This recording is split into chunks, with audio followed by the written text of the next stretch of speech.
ঢাকায় সাভার থানার একটি মাদ্রাসা থেকে হারিয়ে গেছে হাতিয়ার সরকিং ইউনিয়নের মোহাম্মদ আবদুল্লাহ শাওন। তাকে ফিরে পাওয়ার জন্য অপেক্ষায় আছে তার পুরো পরিবার। বিস্তারিত থাকছে ডেস্ক রিপোর্টে।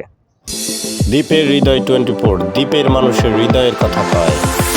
নোয়াখালী হাতিয়া উপজেলার চরকিং ইউনিয়নের ৬ নং ওয়ার্ডের মোহাম্মদ মুরাদ সাহেবের ছেলে মোহাম্মদ আবদুল্লাহ শাওন ঢাকায় সাভার থানার একটি মাদ্রাসায় পড়াশোনা করতেন। গতকাল বিকাল প্রায় ৪টা থেকে তার কোনো সন্ধান পাওয়া যাচ্ছে না।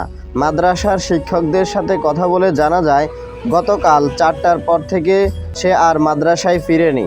তার চাচাতো ভাই মোহাম্মদ সৈকত হোসাইন জানায়, হুজুরের কথা শুনে ঢাকায় আমাদের আত্মীয় স্বজন সকলের বাসায় খোঁজ করেছি, কিন্তু এখনও তার সন্ধান পাইনি। তাই ঢাকায় অবস্থানরত হাতিয়ার যারা আছেন একটু খোঁজ করার অনুরোধ জানিয়েছেন তিনি। সন্তানের অপেক্ষায় বাবা মায়ের ছটফট করা মনকে শান্ত করতে আপনার সাহায্য একান্ত কামনা করি। দয়া করে হাতিয়াস্থ যারা রয়েছেন ভিডিওটি শেয়ার করে দিবেন বাচ্চাটিকে খুঁজে পাওয়ার জন্য।